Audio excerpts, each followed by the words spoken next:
Hello Free State and welcome to Hlasela TV. Today on Hlasela TV we join the Department of Education for the Free State History Symposium. Now history is a sensitive subject being taught across the length and breadth of our country. But the way it's being taught is up for discussion and how we should teach it into the fourth industrial revolution. So let's join them and see exactly how we Hlasela. Indeed, today ushers a new era. An era where we begin to say history is one of the most important subjects. But let me welcome each and every one of you. I know that for many years, you thought that you were a department of maths and science. For many years, you thought that we were a department of IT. But I want to tell you today, we are a department of every subject, in particular history. In this particular moment, it is the very first, I will forever reiterate that, the historic Free State History Symposium. The symposium, Tate Munsu, comes at the moment when so many things are happening in South Africa. Women and children brutally killed. Violence, criminality, acts happen in South Africa. I think it came at the right time. It is very seldom that you can see people birds of the same feather under one roof. That is why we went out of our way to make sure that this place is secured. Because in here we have got leaders. In here we have got people who are producing leaders for us. You know, I always wonder, and when I visit your schools and I ask about who is the president of the SRC, and you will get someone from mathematics being the president of LRC. And such a school will find it characterized by strikes, misunderstandings, and many other things when we are still there as historians. Are we failing, ladies and gentlemen, in our duty to make sure that our history learners, because there is a saying that if you want a person who understands people, a person who can work and manage people, look among his history scholars. The aim is to decolonize power, knowledge, and being.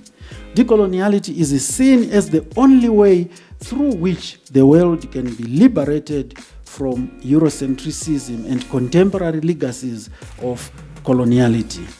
Eurocentrism is considered the knowledge form of modernity or coloniality, a hegemonic representation of the mode of knowing that ridicules others.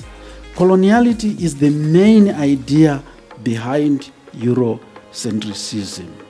As a first point of departure, I think we need to start firstly by decolonializing how we address our learners in schools.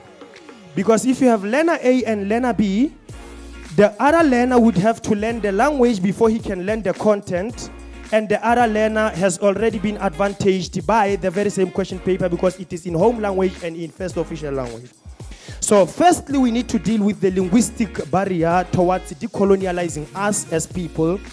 And I think that should be the point of reference. We must teach our learners to decolonize their minds. To that learner, writing history in our own African language was a waste of time. So we must teach our learners that they should not do history for the sake of doing history, passing, getting level 7s and what. They must do history also to write history in their own languages. And the demons was speaking here and the professor was speaking here. The demons was saying he was in Russia. I wonder whether in Russia they are doing history in English. I wonder whether in Germany they are doing history in English. I wonder whether in Japan they are doing history in English. It is only in Africa where you find we as Africans, we are being taught in a foreign language. The mindset around history, especially from grade 9. Normally with the public schools, you will realize that all these kids that are struggling in grade 9, they are the ones that are encouraged to do history. But then when I come here, then I realize such great minds for teachers that are doing history. I don't see the relationship between the two. Now, it brings the question that for as much as we are talking about decolonization, let's also look at the system that surrounds history as a school subject. Should we fail to engage history to be with the spectrum of fourth industrial revolution? Are we then saying, is it okay for history to remain stagnant and irrelevant? Thank you. There's this foolishness that's going around about kids can read, kids can write, and therefore we are unable to produce. I was looking with interest in some of the statistics, and we were looking at how interesting it is that some of the people are getting 100%. And then they come to my first class at the University of the Free State, right? All of them move from 100% to 0. Huh? I don't teach so that people internalize texts. I teach so that people can think about what I say.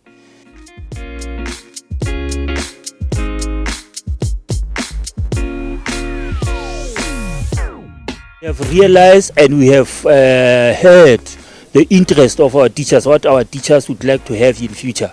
So we are going to add those. They would like to have different views from different institutions. So we are going to make a point that we get people from different institutions that will come with different views so that they can enrich the symposium. Yes, we are planning to have it annually. This was the first one, and next year we are hoping that it will be bigger than it is at the moment. It's clear that the discussion behind how we treat our history and how we teach it to future generations is still an issue that needs to be discussed going forward. But beyond that, my name is Unyana Teka, reporting for Hlasela TV, right here at the Baines Game Lodge and at the History Symposium. And don't forget, of course, Hlasela TV is indeed brought to you by Bombonera Investments in association with the Free State Provincial Government. As for me, history will be kind to me because I intend to write it, and I'll see you back home.